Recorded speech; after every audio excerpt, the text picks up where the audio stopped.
the last time you bought a $5 t-shirt? Now, let me ask you a different question. When was the last time you bought a shirt expecting your grandchildren to wear it? Today, we're going to talk about how we went from clothing that lasted generations to clothing that's sometimes designed to only last a season. It's kind of a weird question, right? Because for most of us, clothing has become really temporary. You wear it, you wash it, maybe wear it a few more times, and eventually it ends up in the back of the closet, the donate bin, or even worse, a landfill. But for most of human history, clothing was not disposable. It wasn't trendy, it wasn't something you replaced every season. It was one of the most valuable possessions you owned. And somewhere along the way, that changed. So today I want to tell you the story of how we got here.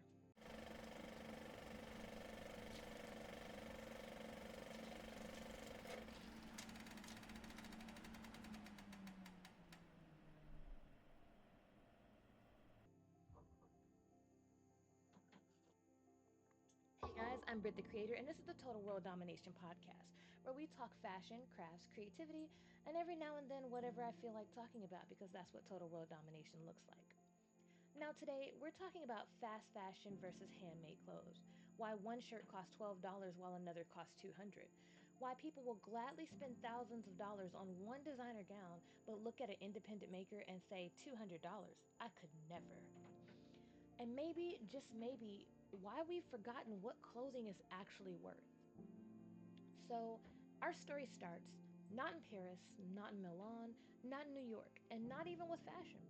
Our story begins roughly 50,000 years ago, believe it or not.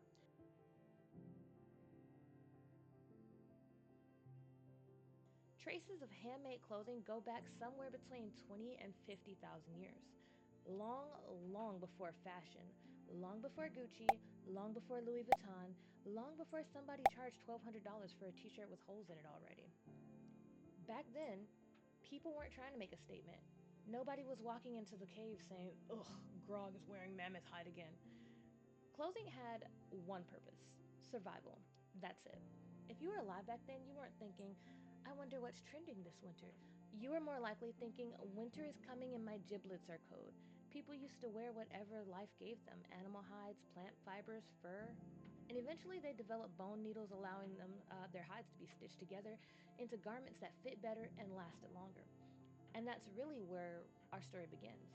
Not with fashion, not with status, not with luxury, but out of necessity. The interesting thing is, for thousands and thousands of years, that really didn't change much. Sure, people got better at weaving, better at tanning leather, better at spinning fibers, and cultures developed their own styles, and different climates required different materials, of course. But clothing was still made one piece at a time by human hands. And honestly, that's something I think is really easy for us to forget today. Because when we walk into a store, there might be 200 shirts hanging on a rack, every color, every size, ready to go. But imagine a world where every single one of those shirts had to be made by hand, by one person, one stitch at a time. That was the norm for thousands of years. And eventually, once people figured out how to survive, something really interesting happened. Clothing stopped being just about staying warm, and it started saying something about the person wearing it.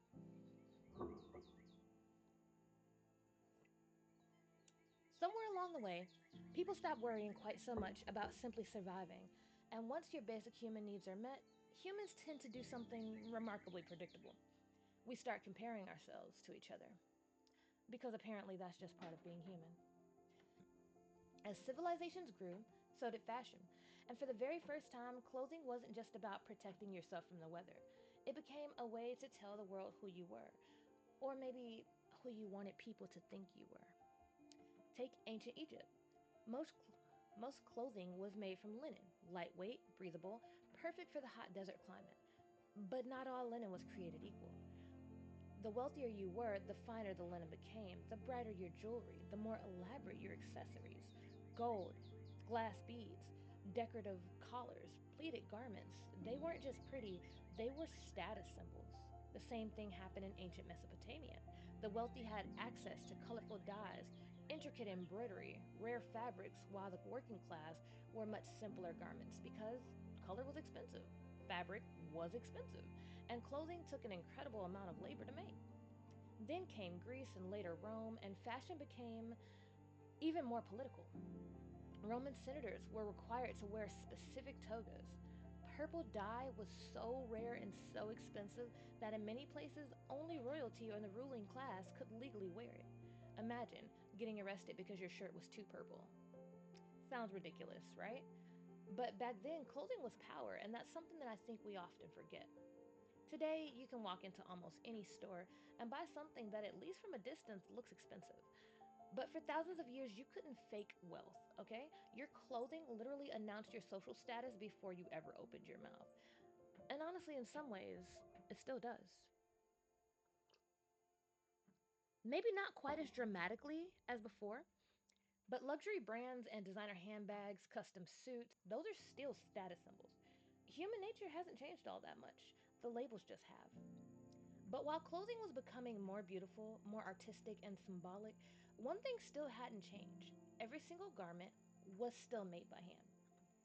And the next chapter is where fashion stopped being just clothing and became art.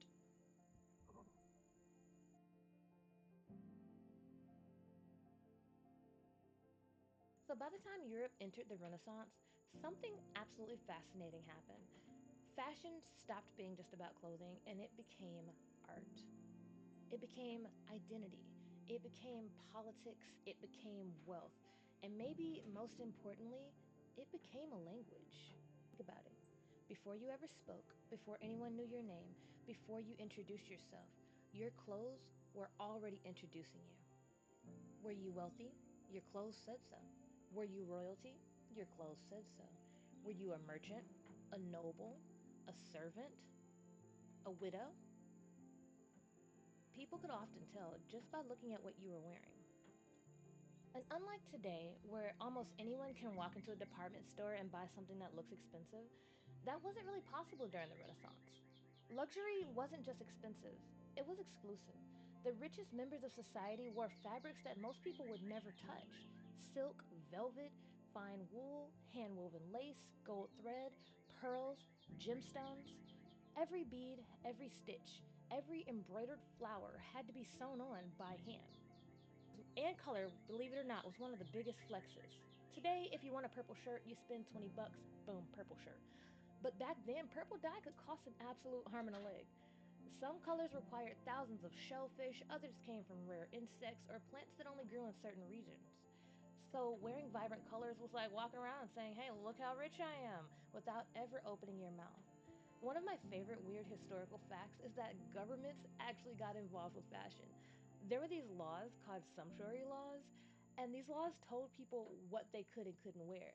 Who could wear silk and who could wear fur, who could own jewels, who could wear certain colors. Imagine getting a ticket because your outfit is too fabulous. But those laws served a purpose. The wealthy wanted to stay visibly wealthy, and if everyone dressed the same, how would anybody know who had power? Fashion was an absolute social hierarchy stitched into fabric. And then there were the garments themselves. Garments like corsets, structured gowns, layers upon layers upon layers. Let's look at the corset, for example. When most people hear the word corset, you're probably thinking of something you saw on Amazon or a fashion show, maybe made from polyester, with plastic or flexi boning. And there's absolutely nothing wrong with that. Modern corsets have become so much more, dare I say, comfortable and more accessible than historical corsets. Previously, corsets used reeds, wood, or eventually steel. Every channel that held those supports had to be sewn by hand, every panel cut by hand, every stitch placed by hand. And here's something I want you to remember because it's going to matter later.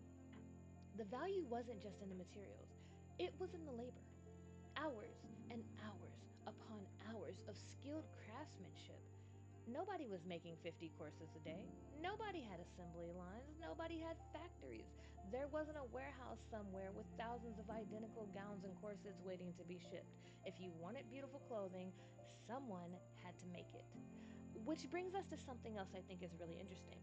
For most of history, the people making the clothing were artists.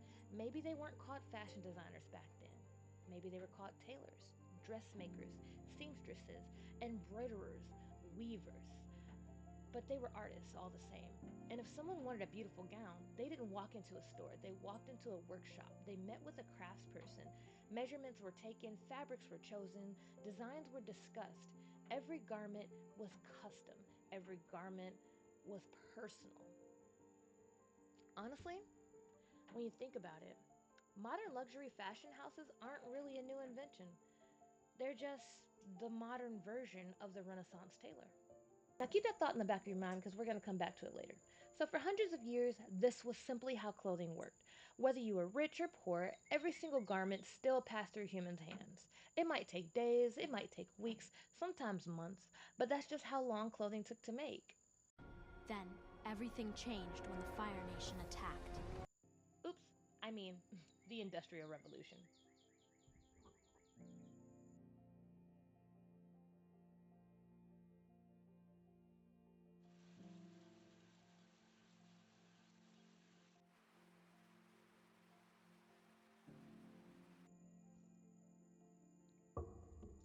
So for tens of thousands of years, making clothing looked more or less the same. Then, humanity did what humanity does best. We invented a machine, and not just one machine, lots of machines. The Industrial Revolution wasn't one invention. It was hundreds of inventions, all happening within a relatively short period of time. Steam engines, power looms, the spinning jenny, mechanized textile mills. Each one making fabric faster than before. Think about what that meant. For the first time, making cloth itself was no longer the bottleneck. For centuries, making fabric had taken enormous amounts of labor. Someone had to raise sheep, someone sheared the wool, someone else cleaned it, someone spun it into yarn, someone wove it into cloth. It was slow, painfully slow. Now, factories could produce fabric at the speed that the world had never seen before. And honestly, this part of the story isn't all bad. Because we tend to think of the Industrial Revolution as this giant villain. But like most things in history, it's kind of complicated. For the first time, ordinary people could afford more clothing, and that mattered a lot. Because before this, having multiple outfits was a luxury. Working class families could slowly start to build wardrobes, and the gap between the rich and everyone else started getting a little smaller. Now imagine being poor in the Renaissance, tailor, a seamstress, a family member, one garment at a time, generation after generation. After, you didn't just have less money. Everyone could see that you had less money. Your clothing announced it. Now, clothing became cheaper. The visible gap began shrinking. And honestly, I think that's one of the greatest achievements of industrial manufacturing. Factories also created jobs, especially for women. Before industrial textile production, countless women spent hours every week sewing clothing for their families without pay. As factories expanded, many women entered paid workforce, earning wages for garment production. For families, that extra income was life-changing. But history has a funny habit of every time we solve one problem, we usually create another. Because while factories made clothes faster and faster, there was still one thing that couldn't keep up: actual sewing. And that became the next great challenge. For all the incredible machinery, all the spinning, all the weaving, all the steam power, someone still had to sit there with a needle and thread and stitch every garment and every single seam by hand. Imagine building a Ferrari and then assembling the entire thing with a screwdriver from Dollar Tree. That's basically where the clothing industry found itself. Factories could make fabric faster than people could sew it, and someone was about to solve that problem.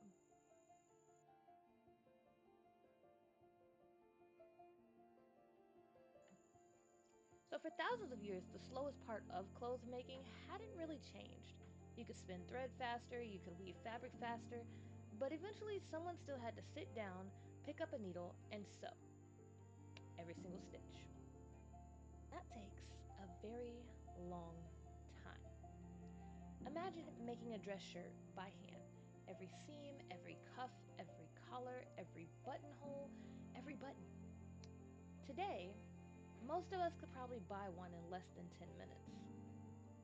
Back then, making one could take around 14 hours for one shirt. Now imagine someone invents a machine that can do it in just over an hour. In 1846, an inventor named Elias Howe patented the lock-stitch sewing machine. It wasn't the very first sewing machine ever attempted, but it was the first one that really worked well enough to change history. A few years later, Isaac Singer improved the design and he made machines easier to use, more reliable, better suited for factories, and eventually common enough that people could even own one at home.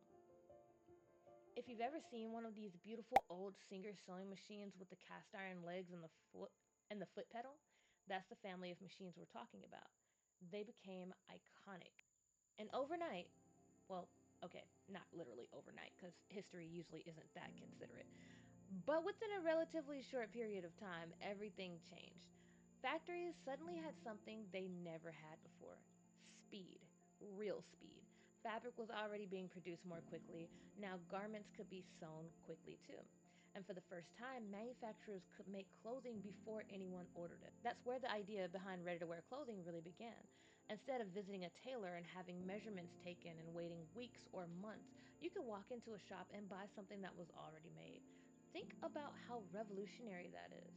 Now, today, that's completely normal. You walk into Target, you grab a shirt, pay, you leave. Nobody thinks twice about it. But in the mid 1800s, that idea would have almost seemed magical. And honestly, this invention changed so many lives.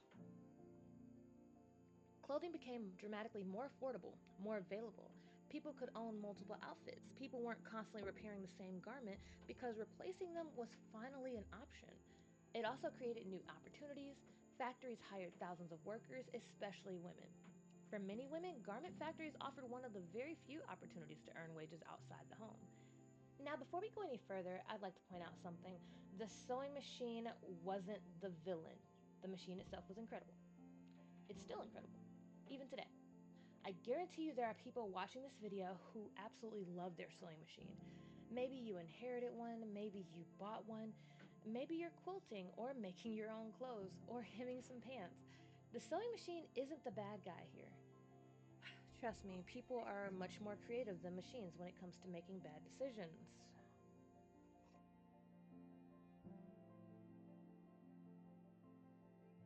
Because something else happened.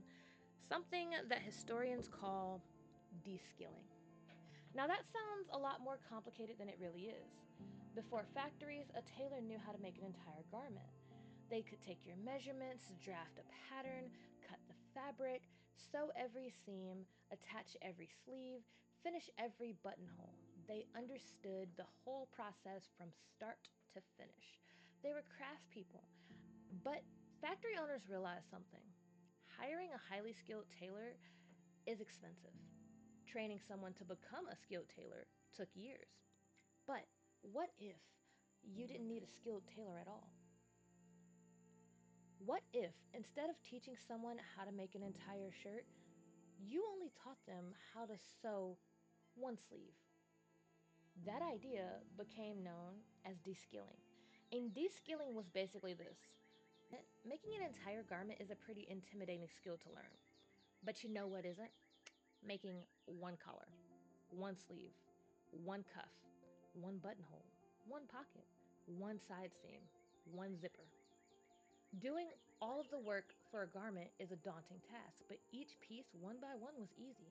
So instead of a person making a shirt, you had one worker cutting fabric, another only sewing collars, another only attaching sleeves, and another only sewing side seams.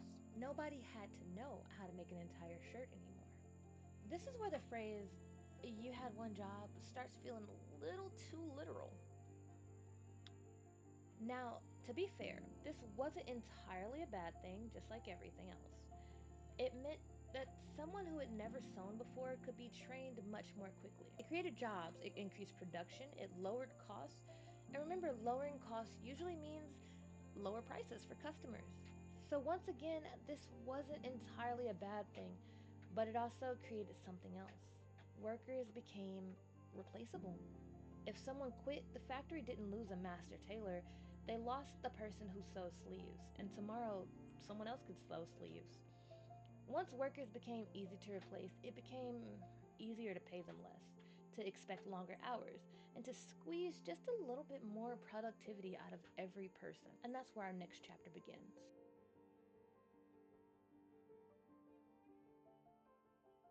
Before we go any further, I think we should define something, because the word sweatshop gets thrown around a lot today. Most people use it to just mean really bad factory, but historically it meant something more specific. The word sweatshop comes from the idea of working to the point of sweating, not because the buildings were hot, although many of them absolutely were, but because workers were expected to work at an absolutely relentless pace. Every minute mattered, every stitch mattered, every garment mattered, because many workers weren't being paid by the hour. They were paid by the piece. Now I want you to think for a second about what that means. If you're paid every time you finish a shirt, what's the fastest way to make more money? You don't take breaks. You skip lunch. You sew faster. You stay later. You work until your hands hurt. Now remember what we talked about in the last chapter, de-skilling. Factories had figured out that they didn't need master tailors anymore. They needed people who could repeat one small task thousands of times. And because those jobs required less training, there was always someone willing, or sometimes desperate, to take your place, which meant employers held almost all the power. Factories became crowded, ventilation was bad, lighting was poor, fire exits were often blocked or locked. Workers sat shoulder to shoulder for 12, sometimes 14, even up to 16 hours a day. And these factories didn't usually hire people who had a lot of choices. They relied heavily on women, children, recent immigrants, people trying to survive, people who couldn't afford to say no. Now, I want to be careful here, because not every factory was a sweatshop, and not every factory owner was cruel. History is almost never quite that simple. But enough of them were that governments had to eventually step in.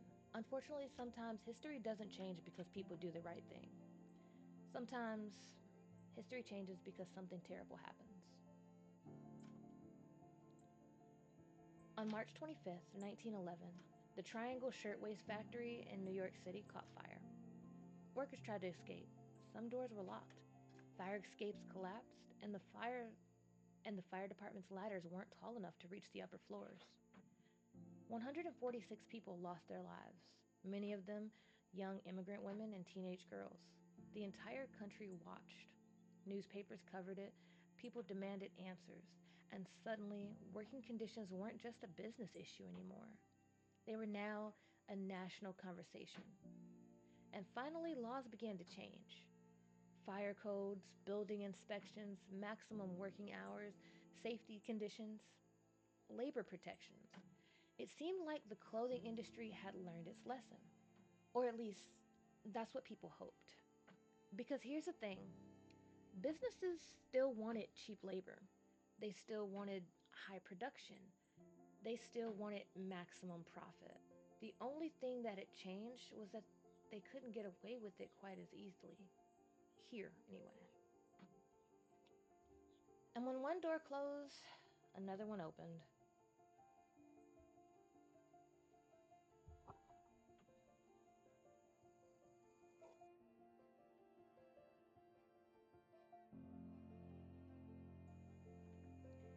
So remember what happened. After the Triangle Shirtwaist Factory fire, people were outraged. Labor laws improved, factories became safer, working conditions improved, workers gained more rights. And honestly, that's a good thing. It saved lives. But if there's one thing businesses are incredibly good at, it's adapting. So now imagine, you're the CEO of a giant clothing company, right? And country A says that you have to pay fair wages, you have to provide safe working conditions, you need fire exits, you have to give workers breaks, children can't work 12-hour shifts. Now imagine country B says, yeah, we don't really have all those rules. If your only goal is making the biggest profit possible, which country are you picking? Now obviously I'm exaggerating, a little. Nobody was sitting in the boardroom twirling a villain mustache saying, yes, excellent, let's go exploit the children. But the economic incentives pointed companies in one direction: lower labor costs, lower production costs, higher profits. So, in many cases, manufacturing didn't disappear, it moved. Factories closed or shrank in countries with stronger labor protections, while production expanded in countries where labor was significantly cheaper, and workplace regulations were often weaker or sometimes poorly enforced. In other words, the sweatshop didn't disappear, it just got a passport. These companies basically looked at the new labor laws and said, okay, on your soil, we'll play your rules.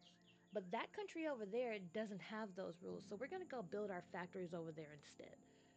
Now, I'm obviously being a little sarcastic here, but that's essentially what globalization allowed.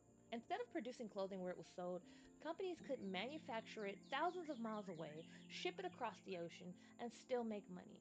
And eventually, an entirely new business model emerged, one built around speed, volume, constant trends, constant consumption, cheap production, cheap labor, cheap prices. There's a name for that, you know: fast fashion.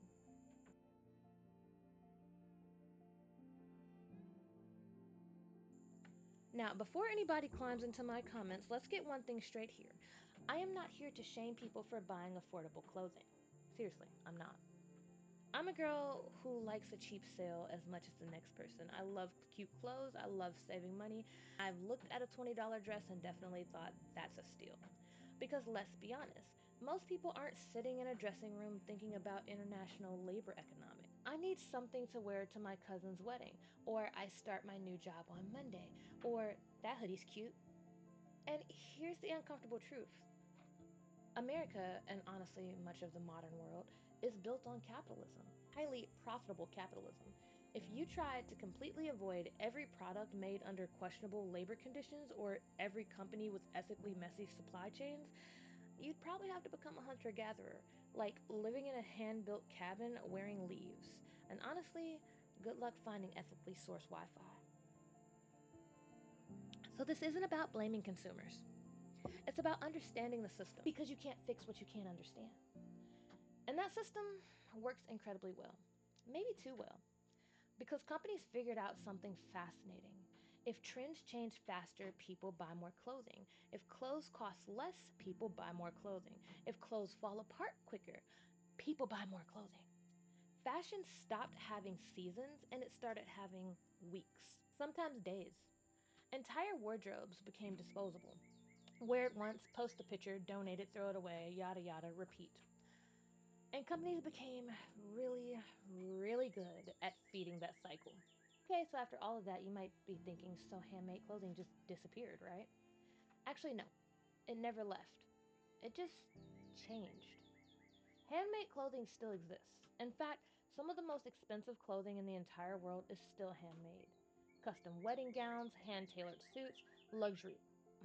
Luxury fashion houses, independent designers, custom leatherworks, master shoemakers, they're all still here. In many ways, they're the modern descendants of Renaissance tailors we talked about earlier. People still walk into studios, measurements are still taken, fabrics are still chosen, and garments are still fitted. Some things haven't really changed in hundreds of years. But here's where I think things get really interesting, because there are levels now to handmade. Let's say Vera Wang designs a wedding dress, right? People don't usually blink at the price: $4,000, $8,000, sometimes $20,000. People look at it and say, well, it's Vera Wang. Now let's imagine I make a wedding dress. Maybe I spend the same number of hours, maybe more.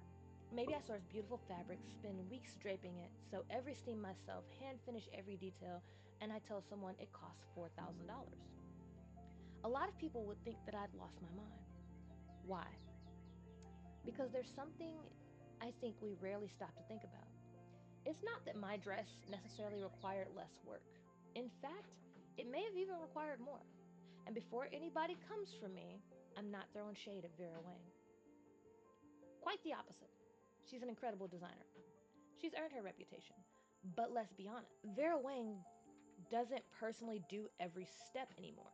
She has pattern makers and purchasing teams and fabric specialists and bead suppliers and sample makers, marketing teams, quality control, shipping departments, entire studios filled with incredibly talented people. Now compare that to your average independent maker. I decide to make a crochet bag. Then I'm the designer. I'm the purchasing department. I'm comparing yarn colors. I'm ordering supplies. I'm doing inventory. I'm making the bag. I'm photographing the bag. I'm editing the photos. I'm writing the product listing. I'm answering customer emails. I'm packing the order. I'm printing the shipping label. I am driving it to the post office. The point isn't that one is better than the other. The point is that they're completely different business models. And honestly, that's something we forget. When people buy from a small maker, they aren't just paying for the object, they're paying for every hat that that person wears. And that's something mass production can never really replicate. Now, I think we need to take a quick detour into business school. Don't worry, there won't be a quiz. But there's a concept in business called willingness to pay. Sometimes you'll hear it shortened to WTP, and it's exactly what it sounds. How much is someone actually willing to pay for something? And here's what's fascinating. That isn't always determined by the amount of work. It's determined by perception. So let's think for a moment about professional athletes. Millions of kids play football, right? Middle school, high school, even college level. But becoming an NFL player, that's incredibly rare. Musicians, too. Millions of people can sing, millions of people can play guitar, millions write songs. But becoming the next Taylor Swift, Beyonce, or Ed Sheeran is almost impossible. And because we recognize how incredibly difficult those things are, when someone says an NFL quarterback makes $50 million, most people don't say that's ridiculous. They think, well, very few people can do what they do, so it's worth the money. Now, let's compare that to fiber arts. When I tell someone I crochet, or I knit, or I sew, one of the first things I hear almost every single time is, oh, my grandma used to crochet. My mom sewed. My aunt knits. And there's absolutely nothing wrong with saying that. I know what people mean, but think about what just happened. Nobody says, hey, I'm an NFL quarterback, and the response is, oh yeah, my uncle did that. The familiarity changes the perceived rarity, because if people believe that almost anyone can crochet or sew or knit, then naturally they're less willing to pay for that skill. But here's the irony. Would they crochet a queen size blanket? Maybe, eventually. Would they? Probably not. Because once you actually try, you discover that something isn't as easy as you thought. It's thousands of tiny decisions, tiny movements, tiny corrections, tiny mistakes, repeated over and over and over again. And suddenly, that $300 blanket starts looking a whole lot more reasonable. I honestly think that the problem isn't that handmade is overpriced. I think we've collectively forgotten what skilled labor actually looks like. So, in that same breath, many people undervalue handmade things. So after all of this, there's really only one question left. Will handmade ever make a comeback? I think it already has, just not the way it used to be. For thousands of years, every piece of clothing had a story. You knew who made it. Maybe it was your mother, your grandmother, the tailor down the street, the local dressmaker. And now most of us couldn't tell you who made the shirt we're wearing, or where, or under what conditions. No, I don't think or expect everyone to suddenly stop shopping at Target or Walmart or Old Navy. And honestly, I don't think they have to. I don't think the goal is perfection. I think the goal is awareness. Maybe the next time you need a gift, buy it from a local maker. Maybe the next blanket comes from someone who crocheted it. Maybe your next wedding dress comes from a local seamstress. Maybe the next time you see a handmade price tag, instead of asking, why is this so expensive, you ask, how many hours did this take? Maybe that's the real difference. Fast fashion is designed to survive a season. Handmade is often designed to survive a lifetime, maybe sometimes even longer. Handmade isn't expensive. Maybe we've just simply forgotten what clothing is actually worth. If there's one thing that I hope you take from today's episode, it's this: support makers. Not because they're me, not because they're on Etsy, not because they're famous. Support them because every handmade item represents someone's time, someone's knowledge, someone's creativity, someone's life. One of the ways I try to live that philosophy is through a project that's really close to my heart. A charity I created called Hats and Hope, where we donate hats, scarves, warm packs, and cold weather essentials to the less fortunate. You can check out my site for more information about how you can help the cause or help spread the word. Now, whether you support my work or someone else's, I genuinely don't care. I just hope that after today, you support someone. If you enjoyed today's episode, I'd love it if you'd subscribe, leave me a comment, and tell me, what's one handmade item you've owned that you'll never get rid of? I'd really love to know. Until next time, I'm Britt the Creator, wishing you lots of peace, love, and a little world domination. Bye.